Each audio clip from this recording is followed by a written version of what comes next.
નમસ્કાર વિદ્યાર્થી મિત્રો, આગળના લેક્ચરમાં આપણે ગ્લુકોઝની બનાવટ વિશે અભ્યાસ કરેલ. આજે આપણે ગ્લુકોઝના બંધારણ વિશે અભ્યાસ કરીશું. તો ગ્લુકોઝ છે આલ્ડો હેક્સોઝ પ્રકારનો મોનોમર છે. તેના નામ ઉપરથી ખ્યાલ આવશે કે આલ્ડો એટલે કે આલ્ડીહાઇડ. ગ્લુકોઝની અંદર આલ્ડીહાઇડ ક્રિયાશીલ સમૂહ છે ને હેક્સોઝ એટલે કે એની અંદર 6 કાર્બન આવેલા છે. તો ગ્લુકોઝ છે એ ડેક્સ્ટ્રોઝ તરીકે પણ ઓળખાય છે. એનું બીજું નામ છે, યાદ રાખજો, ડેક્સ્ટ્રોઝ એટલે કે ગ્લુકોઝ જ થશે. ત્યારબાદ ગ્લુકોઝ છે એ સ્ટાર્ચ, સેલ્યુલોઝ જેવા કાર્બનિક પદાર્થ છે, એટલે કે આ પોલિમર છે. સ્ટાર્ચ અને સેલ્યુલોઝ છે પોલિમર છે. તો એની અંદર એક ઘટક, મૂળ ઘટક જેને આપણે મોનોમર કહેશું, એ મોનોમર તરીકે ગ્લુકોઝ આવેલો હશે. એટલે કે સ્ટાર્ચ અને સેલ્યુલોઝ છે એ ગ્લુકોઝ જેવા મોનોમરના બનેલા હશે. તો હવે અહીંયા આપણે ગ્લુકોઝના બંધારણ વિશે અભ્યાસ કરીએ તો અમુક પુરાવાના આધારે ગ્લુકોઝનું બંધારણ છે નક્કી કરવામાં આવેલું છે.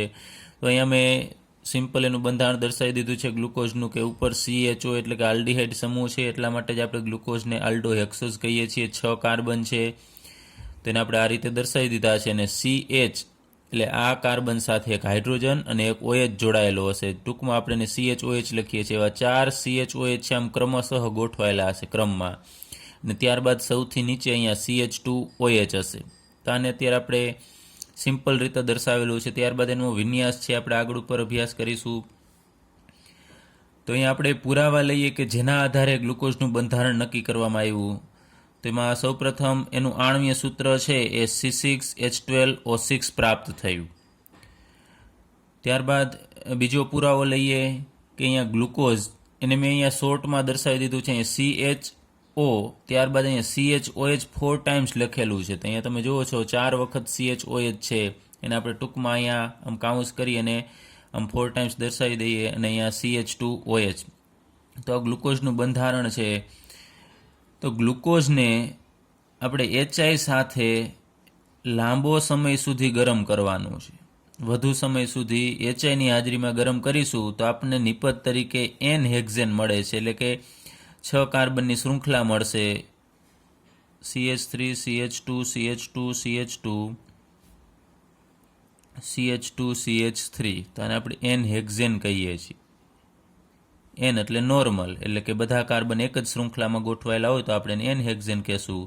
તો આ N-હેક્ઝેન મળે છે, એના ઉપરથી ખ્યાલ આવે છે કે બધા જ ગ્લુકોઝની અંદર રહેલા બધા જ 6 કાર્બન પરમાણુ છે એ સરળ શૃંખલામાં ગોઠવાયેલા હશે, એટલે કે એક જ હરોળમાં ગોઠવાયેલા હશે. તમે અહીંયા જુઓ છો કાર્બન પરમાણુ છે ક્રમમાં આમ હરોળમાં શૃંખલામાં છે ગોઠવાયેલા છે. તો ઘણા બધાને એવું થશે કે અહીંયા આપણે ગ્લુકોઝનું બંધારણ જાણવાનો પ્રયત્ન કરીએ છીએ ને અહીંયા આપણે શરૂઆતમાં ગ્લુકોઝનું બંધારણ તો લઈ લીધું છે, પરંતુ એવું નથી. એ આપણને ખ્યાલ છે, એટલે માત્ર તમારી જાણકારી માટે અહીંયા લીધેલું છે. પરંતુ જ્યારે વૈજ્ઞાનિકોએ આ પ્રયોગ કર્યો ત્યારે એને ખ્યાલ નહોતું કે એની અંદર આલ્ડીહાઇડ સમૂહ છે અને આ રીતે એનું બંધારણ છે, OH આવેલા છે. આ તો આપણી જાણ માટે કે અહીંયા આપણે ગ્લુકોઝ લીધેલો છે. તો ગ્લુકોઝને HI સાથે વધુ સમય સુધી ગરમ કરતાં આપણને N-હેક્ઝેન મળે છે, જે સાબિતી આપે છે કે 6 કાર્બન પરમાણુ છે આમ ક્રમમાં ગોઠવાયેલા હશે. ત્યારબાદ ત્રીજો પુરાવો લઈએ કે ગ્લુકોઝની પ્રક્રિયા જ્યારે હાઇડ્રોક્સિલ એમાઇન એટલે કે NH2OH સાથે કરવામાં આવે ત્યારે ઓક્ઝાઇમ આપે છે, અને હાઇડ્રોજન સાયનાઇડ સાથે પ્રક્રિયા કરવામાં આવે છે ત્યારે સાયનોહાઇડ્રિન નિપજ આપે છે. તો અહીંયા આપણે લઈએ ગ્લુકોઝ અને એની પ્રક્રિયા કરવાની છે NH2OH એટલે કે હાઇડ્રોક્સિલ એમાઇન સાથે કરવાની છે. તો જ્યારે ગ્લુકોઝની પ્રક્રિયા હાઇડ્રોક્સિલ એમાઇન NH2OH સાથે કરવામાં આવે છે ત્યારે અહીંયા આલ્ડીહાઇડ સમૂહ ઉપર રહેલો અહીંયા ઓક્સિજન અને અહીંયા NH2OH હાઇડ્રોક્સિલ એમાઇનમાં રહેલા અહીંયા નાઇટ્રોજન સાથે જોડાયેલા 2 હાઇડ્રોજન એ જોડાઈ અને H2O તરીકે દૂર થશે. તો અહીંયા કાર્બન છે એની 2 સંયોજકતા ઘટશે અને એની સાથે અહીંયા નાઇટ્રોજનની પણ 2 સંયોજકતા ઘટશે. તો કાર્બન સાથે નાઇટ્રોજન છે દ્વિબંધથી જોડાઈ જશે, ડબલ બોન્ડ N, પછી અહીંયા OH.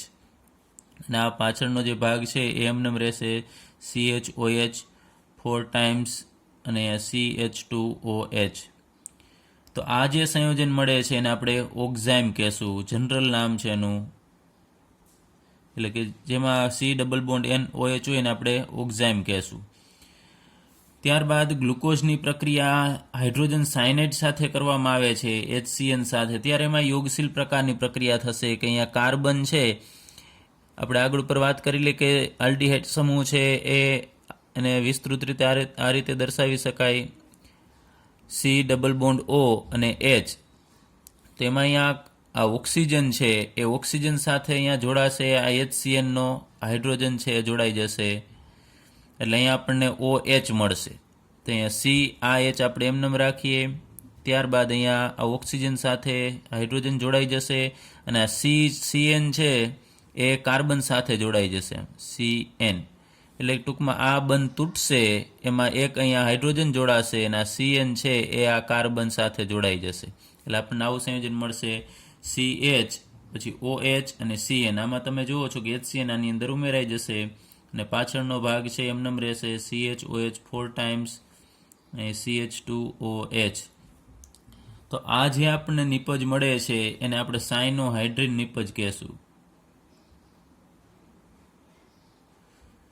તો અહીં આપણે આ બે પ્રક્રિયાનો અભ્યાસ કરેલો કે આ બે પ્રક્રિયા એટલે કે હાઇડ્રોક્સિલ એમાઇન અને હાઇડ્રોજન સાયનાઇડ સાથેની આ બે પ્રક્રિયા છે એ તો જ થશે કે જો ગ્લુકોઝની અંદર કાર્બોનિલ સમૂહ આવેલો હોય, એટલે કે C ઓક્સિજન જો આવેલો હોય તો અને તો જ આ હાઇડ્રોક્સિલ એમાઇન અને HCN સાથે પ્રક્રિયા આપશે. તો આ બે પ્રક્રિયા ઉપરથી નક્કી થયું કે ગ્લુકોઝ છે એની અંદર કાર્બોનિલ સમૂહ છે હાજર છે. તો આપણને પૂછે કે ગ્લુકોઝમાં કાર્બોનિલ સમૂહની હાજરી સૂચવતી પ્રક્રિયાઓ આપો, તો આપણે આ બે પ્રક્રિયા આપવી પડશે, NH2OH અને HCN સાથેની પ્રક્રિયા. તો આ પ્રક્રિયા પણ માર્ચ 2020ની બોર્ડની એક્ઝામની અંદર આ પૂછાઈ ગઈ છે. ત્યારબાદ જ્યારે ગ્લુકોઝની પ્રક્રિયા બ્રોમિન જળ જેવા મંદ ઓક્સિડેશન કરતા પ્રક્રિયક સાથે કરવામાં આવે છે ત્યારે ગ્લુકોઝમાંથી આપણને ગ્લુકોનિક એસિડ મળે છે. તો આ પ્રક્રિયા છે એ આલ્ડીહાઇડ સમૂહની હાજરી સૂચવે છે. તો આપણે પ્રક્રિયા લઈએ, ગ્લુકોઝની પ્રક્રિયા બ્રોમિન જળ Br2 જળ આપણે આમ દર્શાવીશું, આને બ્રોમિન જળ કહેવાય. એટલે એની અંદર પાણી અને બ્રોમિન બંને હાજર હશે. તો જ્યારે બ્રોમિન જળ સાથે પ્રક્રિયા થશે ત્યારે અહીંયા CHO સમૂહ છે, આલ્ડીહાઇડ સમૂહ, એનું રૂપાંતર થશે COOHમાં, એટલે કે કાર્બોક્સિલિક એસિડમાં રૂપાંતર પામશે. તો માત્ર ચેન્જ એટલો જ છે કે CHO આલ્ડીહાઇડનું રૂપાંતર કાર્બોક્સિલિક એસિડમાં થશે, એટલે કે ઓક્સિડેશન થાય છે. તો આ પ્રક્રિયા ઓક્સિડેશનની છે અને આ ફાઇનલ આપણને નિપજ મળે છે એને આપણે ગ્લુકોનિક એસિડ કહેશું.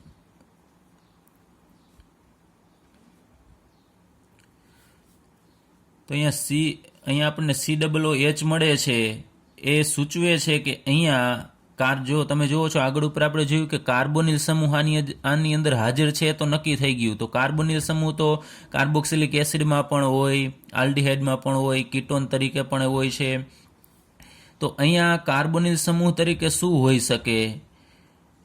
તો અહીંયા આલ્ડીહાઇડ છે એ આ પ્રક્રિયાની મદદથી જાણવા મળ્યું. એટલે કે જો અહીંયા આલ્ડીહાઇડ હશે તો જ એમાંથી આપણને કાર્બોક્સિલિક એસિડ મળશે. જો કીટોન હોત તો પછી આપણને બે પ્રકારના જુદા જુદા કાર્બોક્સિલિક એસિડ મળે. અને પહેલાં તો આપણે કહીએ કે નિર્બળ હશે તો એનું ઓક્સિડેશન જ થશે ને એના માટે કીટોનનું ઓક્સિડેશન કરવા માટે પ્રબળ ઓક્સિડેશન કરતા પદાર્થની જરૂર પડશે. તો અહીંયા મંદ ઓક્સિડેશન કરતા પદાર્થની મદદથી એનું ઓક્સિડેશન થઈ અને COOH બને છે, જે સૂચવે છે કે અહીંયા કાર્બોનિલ સમૂહ તરીકે આલ્ડીહાઇડ સમૂહ છે એ હાજર હશે. તો આ પ્રક્રિયા પણ માર્ચ 2020ની બોર્ડની એક્ઝામમાં પૂછાઈ ગઈ છે. તો તમને પૂછી શકે કે ગ્લુકોઝની અંદર આલ્ડીહાઇડ સમૂહની હાજરી સૂચવતી પ્રક્રિયા છે એ લખો, તો આપણે આ પ્રક્રિયા છે લખવાની થશે. ત્યારબાદ જ્યારે ગ્લુકોઝની પ્રક્રિયા એસિટિક એનહાઇડ્રાઇડ સાથે કરવામાં આવે છે ત્યારે ગ્લુકોઝ પેન્ટા એસિટેટ બને છે. તો અહીં આપણે એની પ્રક્રિયા લઈએ, ગ્લુકોઝની પ્રક્રિયા એસિટિક એનહાઇડ્રાઇડ સાથે. તો ટૂંકમાં આપણે આમ લખીએ CH3CO twice O, આને આપણે એસિટિક એનહાઇડ્રાઇડ કહીએ છીએ. તો જ્યારે એની પ્રક્રિયા ગ્લુકોઝ સાથે કરવામાં આવે છે ત્યારે અહીંયા જ્યાં જે જગ્યાએ OH છે એનું રૂપાંતર થશે એસિટેટમાં. તો અહીંયા CHO એ આલ્ડીહાઇડમાં એસિટેટ સમૂહ છે દાખલ થશે નહીં. અહીંયા આપણે CH, ત્યારબાદ અહીંયા ઓક્સિજન છે, આપણે એનું વિસ્તૃત બંધારણ ચાલો દર્શાવીએ. એસિટિક એનહાઇડ્રાઇડનું CH3, C ઓક્સિજન, અહીંયા O, C ઓક્સિજન, CH3. તો અહીંયાથી આપણે લઈએ કે આ હાઇડ્રોજન છે એ દૂર થશે અને એ અહીંયાથી કોઈ પણ આ બંધ તૂટશે, CO અથવા આ CO બંધ છે એ તૂટશે. માનો કે અહીંયાથી આ બંધ તૂટશે તો અહીંયા રહેલો હાઇડ્રોજન છે એ આ જગ્યાએ જોડાશે અને અહીંયા એસિટિક એસિડ તરીકે મુક્ત થશે અને CH3CO છે એ જોડાઈ જશે આ ઓક્સિજન સાથે. તો અહીંયા O આપણે એમનેમ રાખીશું.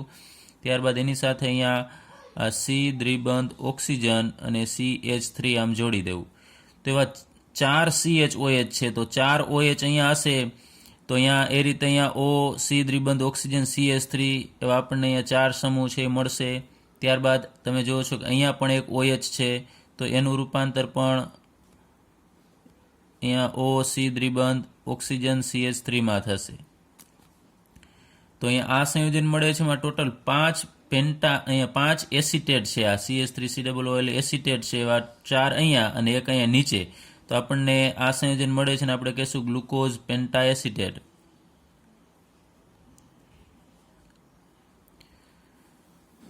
તો આ સંયોજન આપણને એ સાબિતી આપે છે કે ગ્લુકોઝની અંદર 5 OH સમૂહ હોવા જોઈએ. જો 5 OH સમૂહ હોય ને તો જ આપણને અહીંયા 5 એસિટેટ છે એ મળશે. તો આના ઉપરથી નક્કી થયું કે 5 OH સમૂહ છે ગ્લુકોઝની અંદર હાજર છે અને એ પણ નક્કી થયું કે 5 OH સમૂહ છે એ જુદા જુદા કાર્બન ઉપર હાજર છે.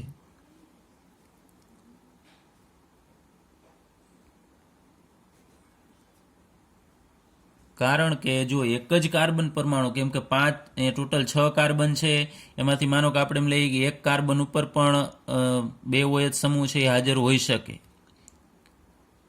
તો આ રીતે પણ આપણને પેન્ટાએસિટેટ મળે. પરંતુ જો એક જ કાર્બન ઉપર 2 OH સમૂહ હોય તો એ અસ્થાયી થશે અને એમાંથી પાણીનો અણુ દૂર થઈ જશે. અહીંયાથી OH માનો કે દૂર થશે તો અહીંયાથી H, તો પાણીનો અણુ દૂર થઈ અને અહીંયા આપણને કીટોન મળે, અહીંયા C દ્વિબંધ ઓક્સિજન, આ રીતનું આપણને સંયોજન છે મળી જશે. જ્યારે ગ્લુકોઝની અંદર એવું થતું નથી, એનું સંયોજન છે એ સ્થાયી છે. તો એનો મતલબ એવો થશે કે ગ્લુકોઝમાંથી પાણીનો અણુ દૂર થતો નથી, જે સાબિતી આપે છે કે એક જ કાર્બન ઉપર આ 2 OH સમૂહ છે એ હાજર હશે નહીં. તો 5 કાર્બન ઉપર એક OH સમૂહ છે જોડાયેલો હશે. તો આ પ્રક્રિયા છે એને આપણે એસિટિલેશન પ્રક્રિયા કહીએ છીએ.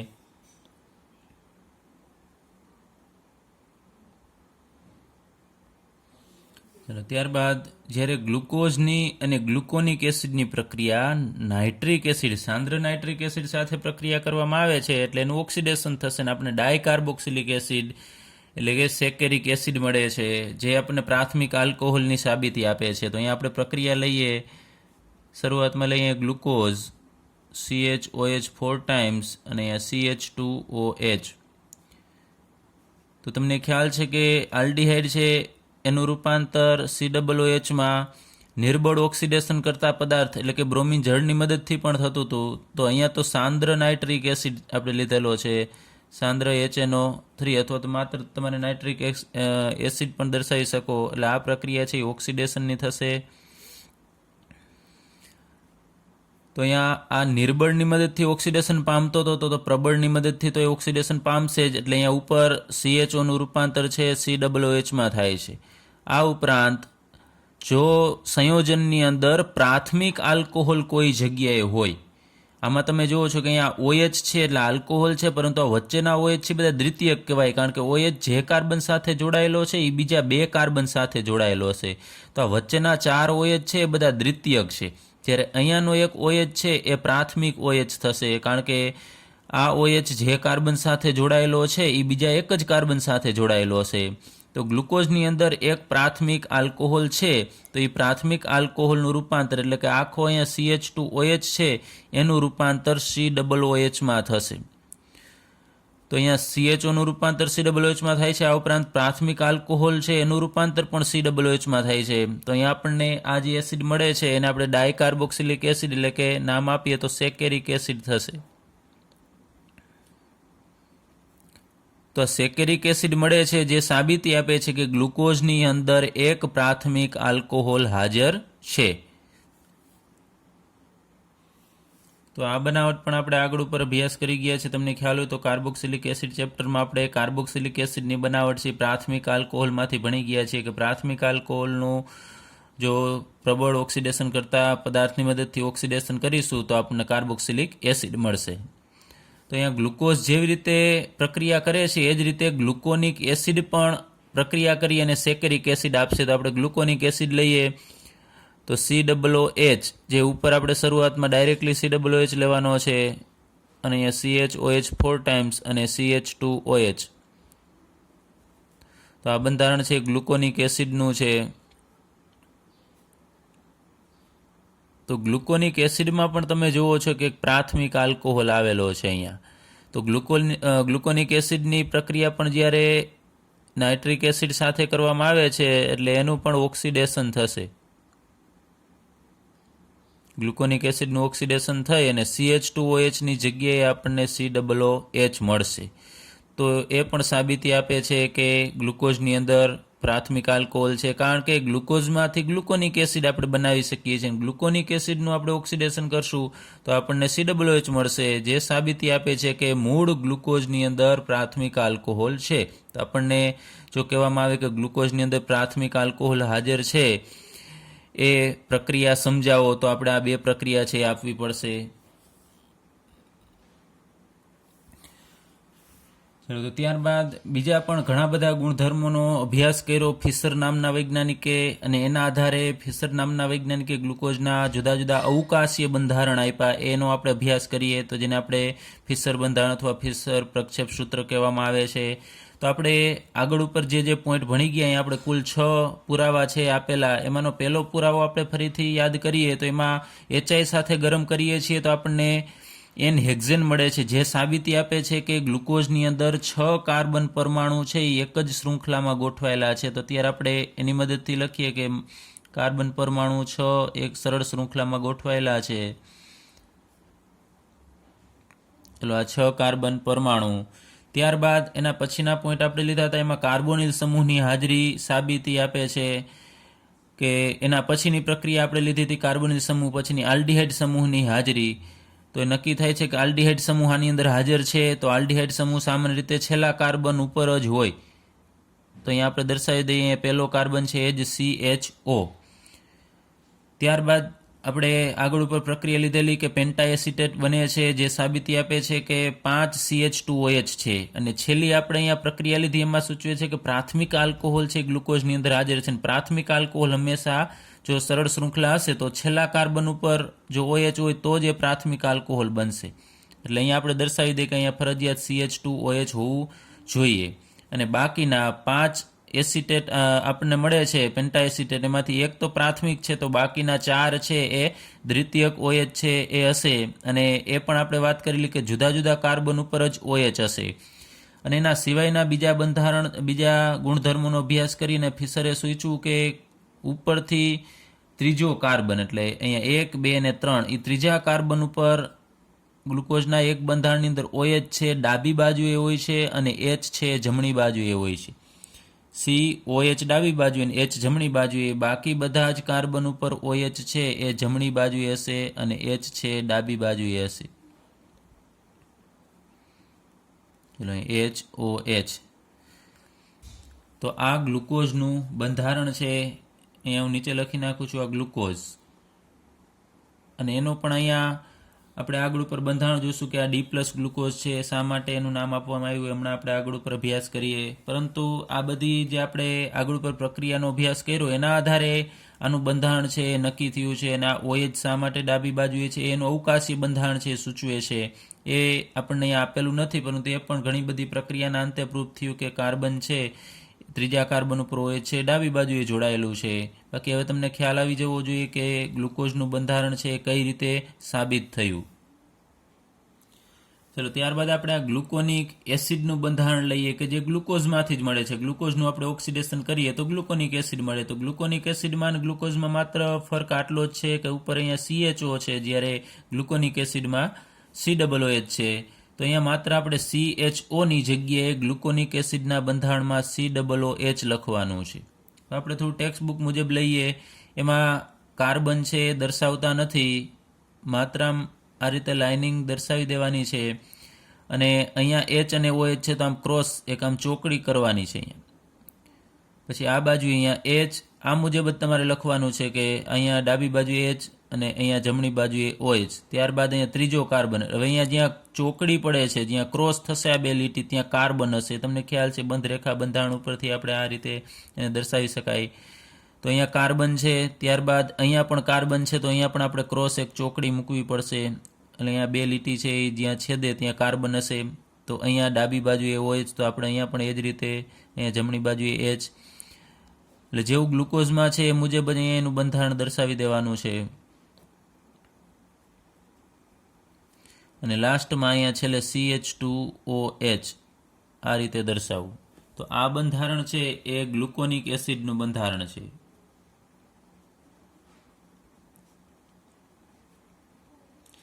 ચાલો એ જ રીતે આપણે આ સેકેરિક એસિડનું બંધારણ લખીએ. તો સેકેરિક એસિડ અને આ ગ્લુકોનિક એસિડમાં ચેન્જ માત્ર એટલો જ છે કે ગ્લુકોનિક એસિડમાં CH2OH છે, જ્યારે એની જગ્યાએ સેકેરિક એસિડમાં COOH છે. એટલે કે ઉપર અને નીચે બંને જગ્યાએ COOH હશે.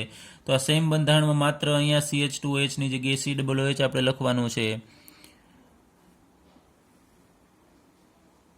ચલો અહીંયા COOH અને બાકી આ HOH ની ગોઠવણી છે એ ગ્લુકોઝ જેવી જ થશે. અને H, OH, ત્યારબાદ અહીંયા OH, H, H, OH, H, OH. ચલો આ બંધારણ છે એ સેકેરિક એસિડનું બંધારણ છે.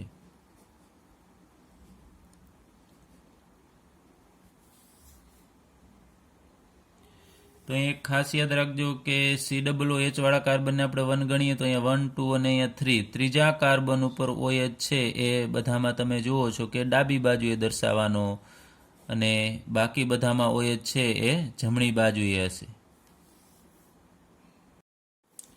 તો અહીંયા આપણે જે ગ્લુકોઝનું બંધારણ દર્શાવેલું છે એનું અવકાશીય બંધારણ છે કે અવકાશમાં એની ગોઠવણીમાં અહીંયા ત્રીજા નંબરના કાર્બન ઉપર OH જે બાજુએ હશે એના કરતાં અહીંયા બીજા, ચોથા અને પાંચમા કાર્બન ઉપર OH છે એ વિરુદ્ધ દિશામાં હશે. એટલે આ એની અવકાશીય ગોઠવણી થશે, અથવા આપણે એનું અવકાશીય બંધારણ કહેશું. ચલો ત્યારબાદ આપણે ગ્લુકોઝના અવકાશીય બંધારણ અને તેના ઉપરથી હવે ડી અને એલ વિન્યાસ છે કઈ રીતે નક્કી કરવામાં આવે છે એના વિશે આપણે અભ્યાસ કરીશું. તો આગળ ઉપર આપણે અભ્યાસ કરી ગયા છીએ, તમને ખ્યાલ છે ચેપ્ટર 10ની અંદર કે દક્ષિણ ભ્રમણીય અને વામ ભ્રમણીય પદાર્થ બે પ્રકારના પદાર્થ હતા. એમાં આપણે અભ્યાસ કરેલો કે જો પોલારીમીટર ટ્યુબની અંદર કોઈ કાર્બનિક પદાર્થ છે એનું દ્રાવણ ભરવામાં આવે ને એની અંદરથી આપણે પ્રકાશ છે સમતલીય ધ્રુવીભૂત પ્રકાશ પસાર કરવાનો. આ થશે સમતલીય ધ્રુવીભૂત પ્રકાશ.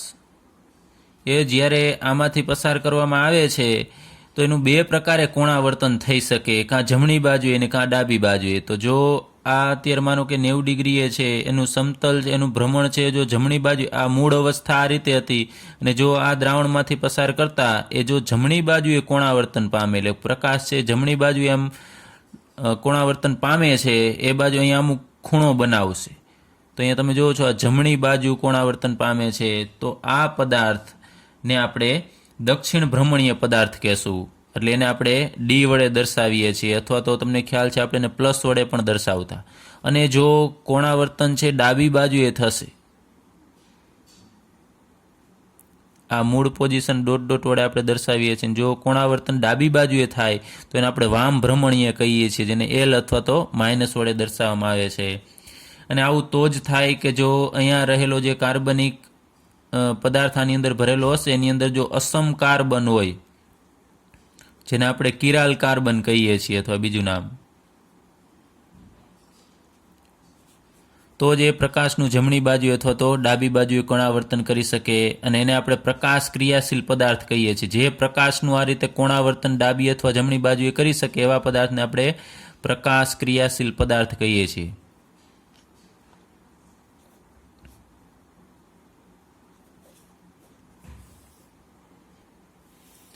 તો અહીંયા ડી અથવા તો પ્લસ છે એ દક્ષિણ ભ્રમણીય સૂચવે છે, અને એલ અથવા માઇનસ છે એ વામ ભ્રમણીય સૂચવે છે. ત્યારબાદ આપણે લઈએ એક મોનોસેકેરાઇડનું ઉદાહરણ, ગ્લિસરાલ્ડિહાઇડ. એની અંદર આલ્ડિહાઇડ સમૂહ છે હાજર છે, 3 કાર્બન વાળો મોનોસેકેરાઇડ છે. અહીંયા CH2OH અને અહીંયા OH અને અહીંયા વચ્ચે કાર્બન હશે, તમને ખ્યાલ છે. તો આ બંધારણ છે ગ્લિસરાલ્ડિહાઇડનું છે.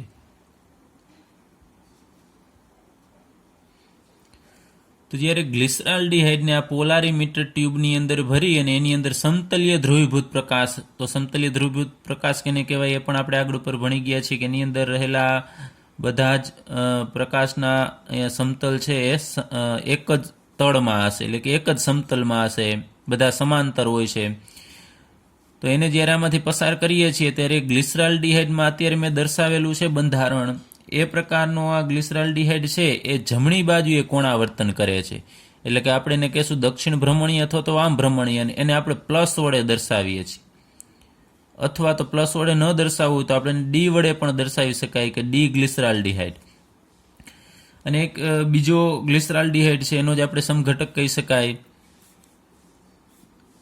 તો અહીંયા CHO અને અહીંયા CH2OH એ બીજા પ્રકારનું ગ્લિસરાલ્ડિહાઇડ છે. અત્યારે અહીંયા આપણે બાકી રાખીએ છીએ. એ આ પ્રકારનું કોણાવર્તન કરે છે, એટલે કે ડાબી બાજુએ કોણાવર્તન કરે છે. તેને આપણે વામ ભ્રમણીય કહેશું, અથવા અહીંયા આપણે માઇનસ દર્શાવીશું, માઇનસ અથવા L દર્શાવી શકાય. તો આ માઇનસ ગ્લિસરાલ્ડિહાઇડ કહેવાય. તો એ બંનેમાં ફરક શું છે કે અહીંયા OH છે જમણી બાજુએ છે, જ્યારે માઇનસ એટલે કે વામ ભ્રમણીય ગ્લિસરાલ્ડિહાઇડ છે એની અંદર OH ડાબી બાજુએ હોય છે અને H છે જમણી બાજુએ હશે. તો આટલો જ ચેન્જ છે અહીંયા. તો આ બંને પ્રકાશનું કોણાવર્તન કરે છે. તો અહીંયા એક અસમ કાર્બન હોવો જોઈએ. અહીંયા રાઉન્ડ કરવું છે, કાર્બન છે, તો એની સાથે જોડાયેલા અસમ કાર્બન કેને કહેવાય, અથવા કિરાલ કાર્બન, કે જે કાર્બન સાથે જોડાયેલા ચારે ચાર સમૂહ અથવા પરમાણુ અલગ અલગ હોય તો એ કાર્બનને અસમ કાર્બન અથવા કિરાલ કાર્બન કહેવાય.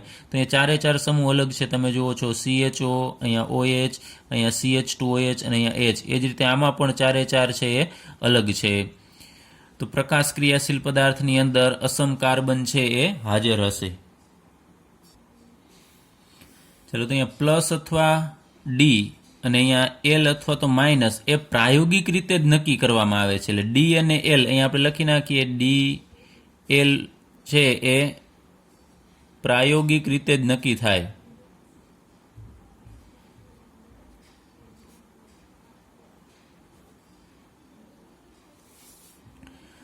અથવા તો પ્લસ માઇનસ પણ દર્શાવી શકાય. હવે આપણે આના ઉપરથી બીજું માનો કે અમુક જગ્યાએ પ્રયોગ કરવો શક્ય નથી, તો એ વખતે આપણે બીજી રીતે દર્શાવીએ, માત્ર સૈદ્ધાંતિક રીતે. તો વૈજ્ઞાનિકોએ કીધું કે અહીંયા ડી ગ્લિસરાલ્ડિહાઇડ છે એમાં તમે જુઓ છો કે આ અસમ કાર્બન સાથે, આ કાર્બન છે અસમ થશે, અસમ કાર્બન સાથે OH સમૂહ છે એ તમે જુઓ છો જમણી બાજુએ જોડાયેલો છે. તો જો OH જમણી બાજુએ હોય તો એને આપણે ડી વિન્યાસ કહેશું. અને અહીંયા ગ્લિસરાલ્ડિહાઇડમાં અહીંયા OH તમે જુઓ છો કે ડાબી બાજુએ છે. તો જો OH ડાબી બાજુએ હોય તો એને આપણે L વિન્યાસ કહેશું. ત્યાં નવો વિન્યાસ છે દાખલ કરવામાં આવ્યો, ડી વિન્યાસ અને L વિન્યાસ. એ માત્ર સૈદ્ધાંતિક રીતે નક્કી કરવામાં આવે છે, એ કોઈ પ્રાયોગિક રીતે નક્કી કરવામાં આવતું નથી. એટલે ખાસ યાદ રાખજો, ડી અને L છે એ સૈદ્ધાંતિક છે, સૈદ્ધાંતિક રીતે નક્કી કરવામાં આવે છે. પણ મોટા તમે જુઓ છો કે અહીંયા OH જમણી બાજુએ છે તે પ્રાયોગિક રીતે ડી ગ્લિસરાલ્ડિહાઇડ છે અને સૈદ્ધાંતિક રીતે પણ ડી, પરંતુ સ્મોલ અને અહીંયા કેપિટલ. અને અહીંયા OH ડાબી બાજુએ છે તો એ પ્રાયોગિક રીતે L ગ્લિસરાલ્ડિહાઇડ છે અને સૈદ્ધાંતિક રીતે આપણે એને કેપિટલ L વિન્યાસ કહેશું. તો એ બંને સમાન છે, પણ દર વખતે એવું જરૂરી નથી કે ડી ગ્લિસરાલ્ડિહાઇડ હોય, પ્રાયોગિક રીતે ડી હોય તો સૈદ્ધાંતિક રીતે પણ ડી આવે. એ અલગ પણ હોઈ શકે. અહીંયા ડી હોય અથવા પ્લસ હોય તો અહીંયા L વિન્યાસ પણ આવી શકે. તો આનું આપણે નામકરણ લખવું હોય તો બીજી રીતે આમ લખી શકાય, ડી પ્લસ ગ્લિસરાલ્ડિહાઇડ.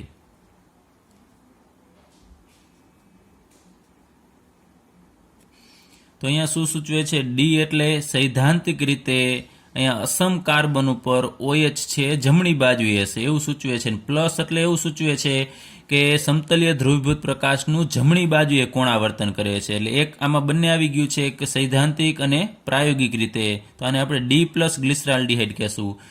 અને હવે અહીંયા ગ્લિસરાલ્ડિહાઇડને આપણે એક સ્ટાન્ડર્ડ તરીકે ગણેલો છે કે આના ઉપરથી આપણે બીજા કાર્બનિક પદાર્થના વિન્યાસ છે નક્કી કરીશું. જેમ કે આપણે આગળ ઉપર ભણી ગયા છીએ ગ્લુકોઝનું બંધારણ, એમાં CHO.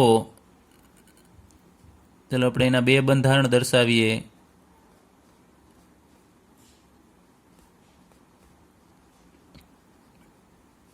એમાં 3જા નંબરના કાર્બન ઉપર આપણે વાત કરેલી કે OH છે એ ડાબી બાજુએ રાખવાનો અને H જમણી બાજુએ, બાકી બધામાં OH છે જમણી બાજુએ.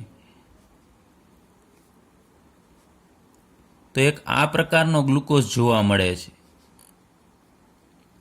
અને બીજો એક અહીંયા હું ગ્લુકોઝ દર્શાવું છું. સેમ એ જ રીતે એનું અણુસૂત્ર બધું સમાન જ હશે, ગ્લુકોઝ જ છે, પરંતુ એની અવકાશમાં ગોઠવણી છે અલગ અલગ હશે. એમાં 3જા નંબરના કાર્બન ઉપર OH છે જમણી બાજુએ હશે, જ્યારે બીજા બધા કાર્બન ઉપર OH છે ડાબી બાજુએ હશે. તો આ બંને ગ્લુકોઝની અંદર, આને પણ આપણે ગ્લુકોઝ જ કહેશું. તો આ બંનેની અંદર શું તફાવત છે તમે જુઓ છો, માત્ર H અને OH ની ગોઠવણી જ અલગ અલગ છે, બાકી બધી વસ્તુ છે એ સમાન છે. તો હવે આ કયા પ્રકારનો ગ્લુકોઝ થશે, એટલે કે D વિન્યાસ ધરાવશે કે L વિન્યાસ, એ આપણે નક્કી કેના ઉપરથી કરવાનું, તો આ ગ્લિસરાલ્ડિહાઇડ ઉપરથી નક્કી કરવાનું છે. તો ગ્લિસરાલ્ડિહાઇડમાં આપણે કીધું કે અસમ કાર્બન ઉપર જો OH જમણી બાજુએ હોય તો એને આપણે D વિન્યાસ કહેશું, એટલે કે D ગ્લિસરાલ્ડિહાઇડ કહીએ છીએ.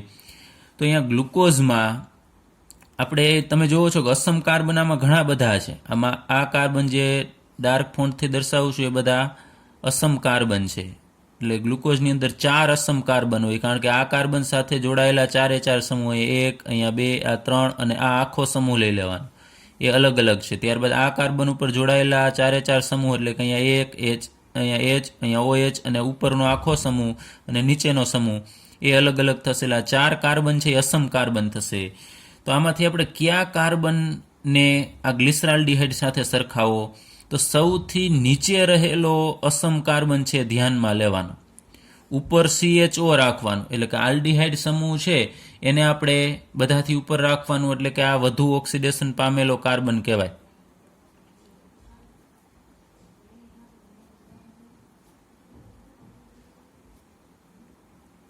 એને ટોપ ઉપર રાખવાનું અને પછી આપણે ફિશર બંધારણ દર્શાવવાનું, અને એમાં સૌથી નીચે રહેલો કિરાલ કાર્બન એટલે આ થશે. ઉપરથી તમે આમ નીચેની તરફ આવો તો આ કિરાલ કાર્બનને આપણે ધ્યાનમાં લેવાનું. એટલે સૌથી નીચે રહેલા કિરાલ કાર્બન ઉપર OH છે જોવાનો છે કઈ બાજુએ છે, તો આમાં જમણી બાજુએ. અને આ ગ્લિસરાલ્ડિહાઇડમાં જો OH જમણી બાજુએ હોય તો આપણે એને શું કીધેલું તમને ખ્યાલ છે ને, આપણે D વિન્યાસ કહેશું. તો અહીંયા આ ગ્લુકોઝ છે એનો વિન્યાસ D થશે, કારણ કે જમણી બાજુએ OH છે એ અહીંયા જોડાયેલો છે. ત્યારબાદ આ ગ્લુકોઝ એટલે કે D પ્રકારના આ ગ્લુકોઝને જ્યારે આ પોલારીમીટર ટ્યુબની અંદર ભરી અને એનું પરિભ્રમણ છે જોવામાં આવે છે તો એ દક્ષિણ ભ્રમણીય મળે છે. તો અહીંયા આપણે આમ પ્લસ વડે દર્શાવીશું, તો આને D+ ગ્લુકોઝ કહેશું. તો D સૂચવે છે કે સૈદ્ધાંતિક રીતે ગ્લિસરાલ્ડિહાઇડમાં જે OH જમણી બાજુએ હતો એવી જ રીતે આ ગ્લુકોઝની અંદર સૌથી નીચે રહેલો OH છે એ જમણી બાજુએ હશે, એટલે D ગ્લુકોઝ થશે. અને એ જ રીતે આની કમ્પેરિઝન કરીએ તો આમાં સૌથી નીચે રહેલો કિરાલ કાર્બન આ થશે, એમાં OH છે એ ડાબી બાજુએ છે. તો અહીંયા ગ્લિસરાલ્ડિહાઇડ છે એમાં તમે જુઓ છો કે OH ડાબી બાજુએ છે, તો જો OH ડાબી બાજુએ હોય તો એને આપણે L વિન્યાસ કહીએ છીએ, તો L પ્રકારનો ગ્લુકોઝ થશે. તો જોવાનું છે ઘણા બધા એમ કહેશે કે આ કાર્બન છે એ પણ જોજો, આ કાર્બન સૌથી નીચેનો છે એ કિરાલ કાર્બન નથી, કારણ કે એની સાથે 2 સમાન પરમાણુ હાઇડ્રોજનના જોડાયેલા છે, એટલે આ કિરાલ કાર્બન નહીં થાય, આ ધ્યાનમાં લેવાનો થશે.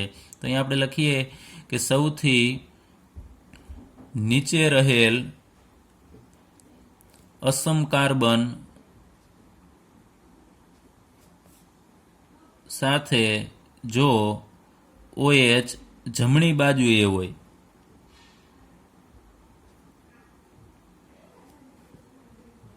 તો એ D પ્રકારનો વિન્યાસ થશે, એટલે D વિન્યાસ કહેવાય. વિન્યાસ એટલે ગોઠવણી.